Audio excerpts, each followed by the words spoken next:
Alors, nous allons donc commencer cette deuxième vidéo sur le chapitre 3.2, donc toujours sur l'équilibre et les déséquilibres alimentaires.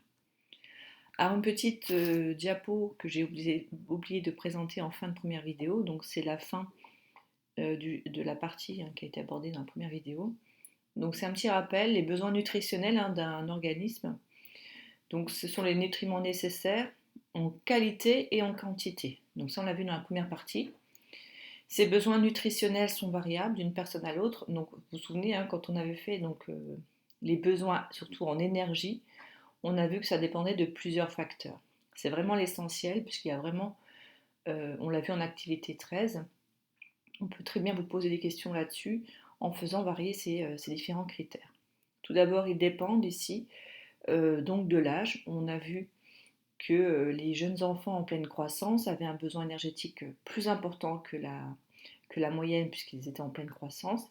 Et les personnes âgées, elles, avaient des besoins énergétiques moins importants puisqu'elles étaient plutôt sédentaires et étaient moins actives. Ce sont également les besoins qui dépendent du sexe, puisqu'on a vu que pour le même âge, le même poids, les garçons ont des besoins énergétiques plus importants que les filles, puisque leur masse musculaire est plus importante. On a également évidemment le poids. Donc évidemment, plus le poids est important, plus les besoins énergétiques sont importants. Et là, ici, vous avez l'illustration de plusieurs sports. Donc évidemment, les besoins énergétiques augmentent plus on fait d'activités sportives. Alors on va voir dans cette vidéo la partie 3 sur les déséquilibres alimentaires. Vous vous souvenez, c'est lorsque la balance penche d'un côté ou de l'autre. Donc on va s'intéresser justement à la situation où la balance va pencher plutôt vers les apports. Donc c'est les déséquilibres alimentaires par excès. Donc ça c'est l'exemple de l'obésité, c'est celui qu'on demande d'aborder. Alors attention, l'obésité, pour rapport à la définition, vous devez donc la connaître, donc mettez bien en rouge. L'obésité, c'est une hypertrophie générale anormale du tissu adipeux, donc ce qu'on appelle les graisses, qui entraîne un surpoids. Et on le verra un peu plus tard, cette graisse est surtout donc localisée au niveau de l'abdomen. Donc là, mettez bien en rouge, vous devez connaître justement la définition de l'obésité. Donc hypertrophie, ça veut dire qu'il y a un développement trop important. Général, ça veut dire que ça touche normalement tout le corps. Et anormal, puisque c'est en excès, comme on l'a vu tout à l'heure. Donc le tissu adipeux, donc les graisses du corps. Évidemment, ça entraîne un poids supérieur à la moyenne. Alors, la méthode de référence utilisée pour déterminer si on est en cas de déficit ou de surcharge pondérale, c'est le calcul de l'IMC. Donc surlignez bien IMC en rouge, cet acronyme vous devez le connaître. Et vous devez connaître évidemment ce qu'il signifie. Donc IMC, c'est l'indice de masse corporelle. Vous devez également connaître par cœur sa formule avec ce qu'il y a dans cette formule, mais également leur unité. Donc l'IMC, c'est donc le poids de la personne en kilos divisé par la taille de cette personne en mètres au carré. Alors ensuite, en fonction de la valeur de l'IMC, on peut interpréter justement et placer l'individu. Donc on a ici l'IMC. Donc quand on a un IMC inférieur à 18,5, on est dans le cas de la maigreur. Dans le cas de l'IMC entre 18,5 et 24,9, on est dans une situation de poids tout à fait normale. À partir de 25 jusqu'à 29, donc gardez 30 en tête, de 25 à 30 d'IMC, on est en surpoids.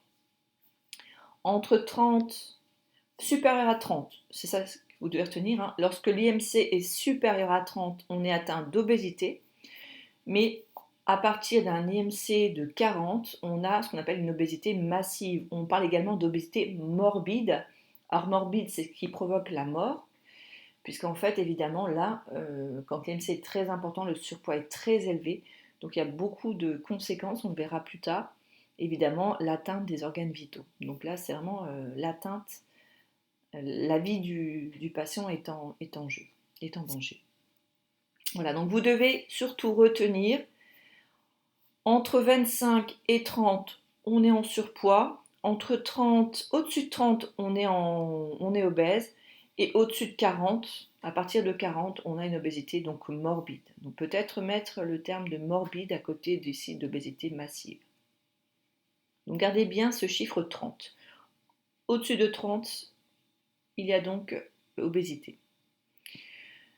Alors ce trouble justement d'obésité augmente fortement dans les pays en voie de développement, puisque évidemment la nourriture est vraiment disponible, il n'y a pas de, voilà, il n'y a pas de, comment dire, on n'est pas en manque de nourriture, bien au contraire, et donc les personnes mangent pas forcément en respectant donc les quantités et pas forcément non plus aux bons horaires, et la qualité n'est pas toujours présente. Alors, petite information complémentaire sur l'obésité et l'IMC. Donc là, c'est pour vous donner des informations en plus de ce qui a été noté dans le cours. Vous pouvez éventuellement rajouter quelques notes. Tout d'abord, la prévalence de l'obésité, ça veut dire le nombre de personnes atteintes d'obésité. Il faut savoir qu'en fait, les hommes sont plus touchés que les femmes. Et ensuite, on calcule la méthode de référence, c'est-à-dire l'IMC. On peut distinguer cliniquement les patients qui sont en surpoids. Vous vous souvenez, on avait dit qu'au-dessus de 25, on est en surpoids. Et en dessous de 30, entre 25 et 30, on est en surpoids. Donc là, finalement, avec l'IMC, on ne peut pas savoir finalement si la masse graisseuse qui est en excès se trouve au niveau de l'abdomen. Les personnes obèses ont un IMC de plus de 30, donc je répète 30 voire 40. Mais finalement, cet IMC ne montre pas où se situe la répartition du tissu adipeux dans le corps. Et l'endroit qui nous intéresse le plus, puisque ça a des conséquences au niveau de la santé, c'est au niveau de la ceinture abdominale, donc au niveau du ventre. Or, il a été démontré que, en fonction du tour de taille des individus, on a donc un indicateur supplémentaire pour savoir la localisation donc de la graisse au niveau du corps. Et justement, plus cette graisse est présente au niveau du corps, plus il y a des problèmes de santé liés à ça. Donc là, vous avez une fédération internationale du diabète qui indique que ce tour de taille doit être inférieur à 80 cm chez les femmes et inférieur à 94 cm chez les hommes. Donc, si vous êtes en dessous, vous avez donc des risques moins importants de développer des maladies cardiovasculaires, de résistance à l'insuline, donc là c'est plutôt donc, l'apparition de diabète et de syndrome métabolique. Donc 80 ou 94, sauf que là, ces deux schémas vous indiquent que ces deux personnes, ces deux hommes ont bien un IMC supérieur à 30. Vous voyez ici, les deux sont au-dessus. Donc on peut, si on tient compte que de l'IMC, on pourrait dire ces deux personnes sont obèses. Or, on voit très bien sur ce schéma que le tour de taille de cet homme est inférieur à 94, voire même 90, alors que le tour de taille ici de cet homme est largement au-dessus de 94. Donc en tenant compte de l'IMC supérieur à 30, ce n'est pas suffisant pour conclure à l'obésité, il faut tenir compte du tour de taille, au niveau du tour de taille. Donc ici, il a un IMC qui est élevé puisqu'en fait, il a une masse musculaire très importante, donc son poids est très important. Donc c'est un patient qui est musclé mais qui n'est pas obèse, malgré le fait d'avoir un IMC supérieur à 30. Alors qu'ici, on a bien un patient obèse puisqu'il a un IMC supérieur à 30 et son tour de taille est supérieur à 94 cm. Donc là, il faut vraiment tenir compte des deux. Alors, l'obésité, donc c'est un surpoids, mais les conséquences peuvent être graves puisqu'il y a apparition de nombreuses pathologies. Alors, les conséquences de l'obésité sur le corps, tout d'abord à court terme. Donc, les personnes qui sont en surpoids vont avoir un poids supplémentaire sur leur articulation. Donc, ces personnes vont souffrir au niveau des articulations. Donc, on parle de troubles articulaires, essentiellement au niveau des genoux. Ensuite, on voit sur ce schéma, donc quand on est en surpoids, on ne se trouve pas forcément comme dans la norme, donc par rapport aux autres. Et donc ces personnes vont perdre au fur et à mesure l'estime d'eux-mêmes et vont sentir un certain mal-être. Alors qui est dû soit à leur idée ou aussi à l'idée ou à l'image que les autres peuvent leur faire ressentir. Donc ça c'est à court terme, donc avec des troubles évidemment psychologiques, et à long terme, donc évidemment cette graisse, ce tissu adipeux va atteindre des fonctions vitales. Donc là on voit ici sur ce schéma une personne qui tient au niveau de la poitrine, donc son cœur est atteint. Donc ce qu'on appelle des troubles cardiovasculaires. On verra d'ailleurs quand on fera le cours sur le cœur les différentes maladies cardiovasculaires liées. Et on voit ici sur cette petite photo donc l'apparition de diabète de type 2. D'accord, donc ça c'est plus lié à l'existence, à la présence de tissus adipeux en trop grande quantité. Et enfin ici on voit une photo, un schéma, avec ici au niveau des poumons une masse, une tache ici qui est mise en évidence. Ça peut également provoquer à long terme donc l'apparition de cancer. Donc vous devez connaître finalement les différentes conséquences de l'obésité sur le corps. Alors l'obésité, c'est pas si simple que ça, c'est pas parce qu'on mange trop qu'on devient forcément obèse. Même les personnes qui mangent tout à fait de façon normale, entre guillemets, qui n'apportent pas forcément plus d'apport par rapport aux dépenses. Donc c'est vraiment multifactoriel, l'obésité. Donc évidemment au départ, on voit bien au centre qu'il y a des apports alimentaires qui sont quand même un petit peu au-dessus par rapport à l'activité physique. Donc ça, c'est la définition de l'obésité, qui provoque un surpoids. Mais si on regarde autour, il y a beaucoup d'influences, notamment au niveau de l'hérédité, l'environnement dans lequel on vit, si on est sédentaire ou non, la société toxique, donc le stress, les conditions dans lesquelles on vit, les facteurs psychologiques dans lesquels justement, les conditions dans lesquelles on vit aussi, s'il y a des personnes qui ont tendance à nous rabaisser ou plutôt à nous mettre en valeur, et évidemment la malbouffe, c'est-à-dire la qualité des aliments absorbés. Donc retenez bien que l'obésité n'est pas due uniquement aux apports alimentaires supérieurs à l'activité physique, il y a beaucoup plus de facteurs que ça. Donc là je refais toute une liste, elle est favorisée par des facteurs endogènes, souvenez-vous, endo ça veut dire à l'intérieur d'eux, donc ce sont des facteurs qui dépendent, qui sont dans votre corps. Donc ce sont notamment vos gènes, donc l'hérédité dans les familles, c'est vrai que quand il y a des personnes en surpoids, il y a plus de risques d'avoir des enfants aussi en surpoids. Donc ce qui permet d'alerter et de faire très attention. On a également les pathologies associées. Donc, et ensuite, on a donc d'autres, c'est ceux qui sont indiqués ici sur le document. Alors, les facteurs exogènes, ce sont les facteurs qui viennent de l'extérieur. Tout d'abord, si on a une alimentation alimentaire qui n'est pas du tout équilibrée. Ensuite, si on ne fait pas suffisamment d'activité physique. Et les facteurs socioculturels, je répète, donc tout ce qui est société toxique, donc le stress, etc. Évidemment, il y a encore évidemment une liste qui peut être assez longue. Donc ne retenez pas comme raccourci, il n'y a que les apports supérieurs à la dépense, c'est vraiment un ensemble de facteurs. Alors le traitement de l'obésité, elle va se faire il y a trois volets. Tout d'abord, il y a une prise en charge globale du patient, ça c'est très important. Tout d'abord, il est basé sur des mesures hygiéno-diététiques, c'est en rouge, vous devez l'apprendre par cœur. Donc on retrouve bien hygiène et diététique, donc vous doutez bien que évidemment on va demander aux personnes qui sont en surpoids, limite obésité ou qui sont obèses, de faire donc plus d'activité physique pour augmenter leurs dépenses énergétiques et essayer de compenser avec leurs apports. Évidemment, si on ne peut pas faire trop d'activité physique, on va évidemment leur demander de réduire leur apport alimentaire.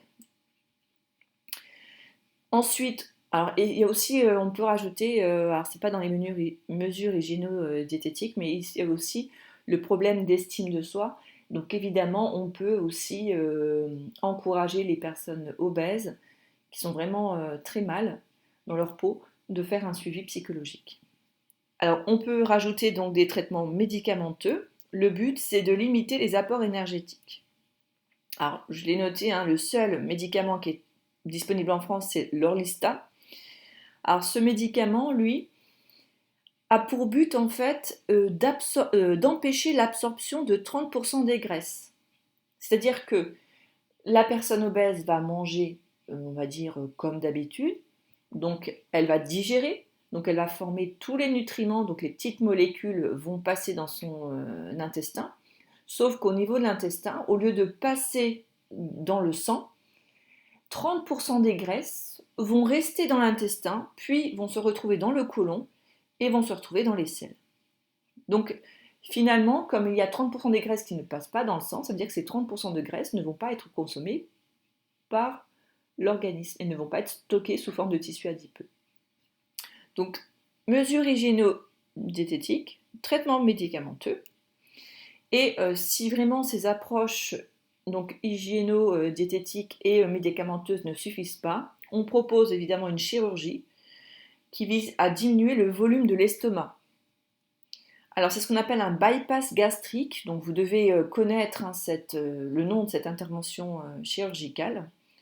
Le but c'est de diminuer le calibre de l'estomac en le séparant en deux au niveau de sa partie supérieure. Alors là c'est un descriptif pour l'instant, donc gardez bien bypass gastrique, c'est bien une chirurgie et elle permet de diminuer le volume, en gros, le volume de l'estomac.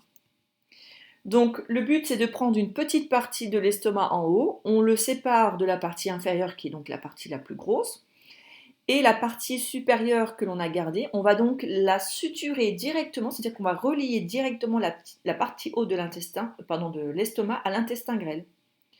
Donc le but c'est de dériver les aliments, au lieu de passer dans la grosse poche de l'estomac, elle va passer par une petite poche de l'estomac, donc déjà il y a le volume qui est plus faible. Et ensuite, on a tout de suite donc le passage vers l'intestin. Donc finalement, les aliments ne passent quasiment plus par l'estomac. Donc le but, c'est d'empêcher la malabsorption, ça veut dire d'empêcher les aliments de passer dans le sang, d'accord? Mais aussi, ça évite, comme on a un tout petit estomac, les personnes en fait vont être rassasiées très rapidement. Elles ne pourront quasiment pas manger, en cas des toutes petites quantités, et à des moments, comment dire, elle ne peut pas avoir 3 repas. C'est vraiment des petites collations comme ça régulières au cours de la journée. Donc évidemment, ça induit aussi le ralentissement du bol alimentaire. Alors voici le schéma qui montre justement l'intervention chirurgicale du bypass. Donc voici l'estomac. On retrouve la première partie de l'intestin grêle qui est le duodénum, c'est là où se passe l'essentiel de l'absorption intestinale. Donc là, vous voyez qu'on va prendre, donc ces petits pointillés vous indiquent la partie que l'on coupe. On garde donc ici l'œsophage, la partie haute, et on va couper en pointillés l'intestin. Et cette partie de l'intestin, on va la coller directement à la petite partie de l'estomac. Donc vous voyez ici, les aliments arrivent par ici, donc la toute petite poche qui reste de l'estomac, donc la poche gastrique. L'estomac ici est complètement déconnecté, il ne reçoit plus d'aliments. Les aliments passent directement dans le jéjunum, donc on ne passe pas par le duodénum. Et comme je vous l'ai dit tout à l'heure, le duodénum est la partie de l'intestin dans laquelle se passe l'absorption. Donc on voit bien qu'on limite la quantité d'aliments que l'on mange. Et en plus, on empêche leur absorption puisqu'on ne passe plus par le duodénum. Donc ce schéma-là est important à comprendre, d'accord? Le bypass, il réduit le volume de l'estomac et empêche le passage des aliments dans le duodénum, enfin les nutriments dans le duodénum pour éviter l'absorption.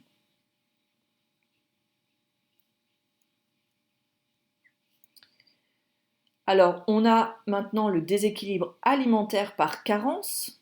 Donc ici, la carence, vous devez apprendre cette définition, c'est le manque d'un ou de plusieurs types de nutriments nécessaires à l'organisme. Donc c'est pas forcément qu'il n'y a pas assez d'apport, ça veut dire qu'on n'apporte pas un type de nutriment ou plusieurs types de nutriments. Donc il existe 2 types de carences alimentaires. Donc il y a la carence qualitative, on revient sur cette idée de qualité et de quantité. La carence qualitative, en fait, c'est que malgré votre alimentation, il y a un nutriment qui manque dans votre ration alimentaire. D'accord? Et c'est un nutriment spécifique. Donc l'exemple de carence ici en fonction de la pathologie. Donc là, les 3 sont, je pense, importantes à retenir.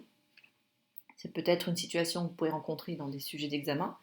Donc attention ici, le kwashiorkor, c'est vraiment un mot qui s'écrit avec une majuscule. Alors il faut vraiment l'écrire plusieurs fois, c'est pas évident pour éviter de faire des fautes. Alors ce kwashiorkor, il apparaît lorsque les individus n'ont pas assez de protéines dans leur alimentation. Et on a vu que les protéines apportent certains acides aminés essentiels. Et donc comme il n'y a pas assez de protéines, ils vont manquer d'acides aminés essentiels. Et celui qui manque en plus, vraiment, qui manque beaucoup dans ce kwashiorkor, c'est la phénylalanine. Alors les conséquences, comment on reconnaît une personne? Donc ça touche évidemment principalement les enfants en voie de développement. Donc il y a un retard de croissance, donc les enfants ne grandissent pas aussi vite. L'apathie, ça veut dire qu'en fait il n'y a plus d'expression sur les visages, hein, quelle que soit leur émotion. Et l'anorexie, donc ce sont des enfants, la plupart du temps, qui sont très très maigres, mais par contre, ils ont un ventre vraiment très proéminent, donc très important. Donc on a l'impression en fait qu'ils ont un gros ventre, etc. Mais les jambes sont toutes petites, les bras sont vraiment très fins. Donc là, c'est caractéristique d'enfants atteints de kwashiorkor. Donc c'est un manque d'acide aminé essentiel. Donc ça, il faut le retenir. Donc je ne l'ai pas mis en rouge, hein, mais mettez-le. Autre carence, c'est le rachitisme. Alors le rachitisme, ce sont aussi des personnes qui ont une carence, cette fois-ci en vitamine D. On a vu que la vitamine D permettait de fixer le calcium sur les os et donc de renforcer ces os. Et donc les enfants atteints de rachitisme, ils ont des os, en fait, surtout au niveau des membres inférieurs, un peu déformés. Donc au lieu d'avoir les jambes bien parallèles, ils ont un peu les jambes arquées, d'accord, qui vont partir un petit peu vers l'extérieur, puisqu'en fait les os sont plus fragilisés. Donc rachitisme, manque de vitamine D. Et enfin le scorbut, donc là c'est un manque d'une autre vitamine qui est la vitamine C. Et les personnes qui manquent de vitamine C, qui sont atteintes de scorbut, donc elles sont atteintes d'anémie, c'est-à-dire qu'il n'y a pas suffisamment de fer et donc d'hémoglobine dans leur sang. Elles vont aussi avoir des hémorragies. Et on voit aussi surtout des gencives qui sont altérées, hein, donc toutes les gencives toutes rouges, toutes gonflées et un peu rétractées, ce qui va ensuite entraîner un déchaussement des dents. Donc ça, c'est le scorbut, hein, vous avez peut-être entendu parler, hein, c'est la maladie qui touchait essentiellement les marins lorsqu'ils partaient plusieurs mois. Donc ils avaient toujours un stock de fruits et légumes, mais évidemment, on ne peut pas les conserver très longtemps. Donc il n'y avait pas aucun souci pendant les premières semaines de leur voyage et ensuite il manquait donc de vitamine C puisqu'il n'y avait plus de fruits et légumes. Et donc cette carence, donc les marins en fait vraiment avaient été atteints donc de déchaussement au niveau des dents et perdaient leurs dents. Donc voilà les carences qualitatives, donc il manque un nutriment et en fonction du nutriment qui manque, on a donc une carence. Donc un acide aminé essentiel, la phénylalanine, c'est le kwashiorkor, vitamine D, c'est le rachitisme, et vitamine C, c'est le scorbut. On a également les carences quantitatives globales. Donc là, c'est en fait des personnes qui ont un apport alimentaire très limité et finalement elles manquent de tous les nutriments. Donc c'est vraiment quantitatif parce que la quantité est touchée, mais en plus c'est vraiment la quantité de tous les nutriments. L'exemple, c'est l'anorexie. Alors si on revient sur comment est construit ce mot, Anne veut dire absence de, orexie c'est donc l'appétit, et donc ici une personne qui est atteinte d'anorexie, c'est donc une perte ou une absence d'appétit. Donc une personne qui ne se nourrit quasiment plus ou très très peu. Et évidemment, en fonction des dépenses, hein, cette personne va perdre énormément de poids jusqu'à vraiment atteindre un poids vraiment dangereux pour la santé. Donc généralement, ces personnes sont hospitalisées sous sonde, hein, pour apporter les nutriments et ensuite habituer à nouveau ces personnes pour pouvoir justement à nouveau s'alimenter correctement. Et une anorexie bien particulière qui touche essentiellement les jeunes filles, justement à peu près vers l'âge de 16-17 ans, c'est ce qu'on appelle l'anorexie mentale. Donc ça se passe vraiment, c'est un trouble psychologique, hein, c'est une maladie psychologique qui fait qu'une personne qui est tout à fait de corpulence tout à fait normale, lorsqu'elle se regarde dans la glace, a tendance à avoir une femme en fait, une image d'une femme qui est beaucoup plus forte. Donc elle veut perdre du poids, donc elle se prive encore plus de manger. Et évidemment, le poids est tellement faible que la personne est vraiment affaiblie et doit être hospitalisée. Donc là, alors j'ai mis le lien. Donc c'est un article, hein, de l'INSERM sur cette pathologie.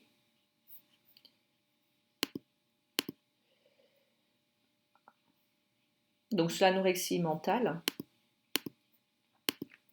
Alors évidemment, le but c'est de ne pas forcément retenir toutes les informations, hein. Ici, c'est pour s'informer. Donc si on parcourt rapidement cette page, on voit bien que c'est un trouble donc féminin. Donc c'est entre la médecine somatique et la psychiatrie. Donc là, ça touche les personnes entre 14 et 17 ans. Généralement, quand il y a une prise en charge, 50%, hein, se remettent, hein, de cette pathologie. Et 5% décèdent à cause justement de l'atteinte, le poids trop faible et atteinte des fonctions vitales. Voilà, donc je ne vais pas forcément tout développer ici, vous avez même des témoignages. Donc évidemment, ici, ça peut être un article qui peut être intéressant à lire et juste une fois pour en prendre connaissance. Voilà. Donc là, la source événement est très sérieuse, hein, puisque c'est l'INSERM. Donc vous pouvez avoir entièrement confiance dans les informations qui sont donc présentées ici. Voilà, donc on a terminé cette vidéo, cette deuxième vidéo sur le chapitre 3.2. Donc n'hésitez pas pareil à revoir certaines parties pour compléter, notamment les compléments d'information sur l'obésité. Et puis, comme d'habitude, si vous avez des questions, des choses que vous n'avez pas comprises, n'hésitez pas à envoyer vos questions par mail ou en classe directement.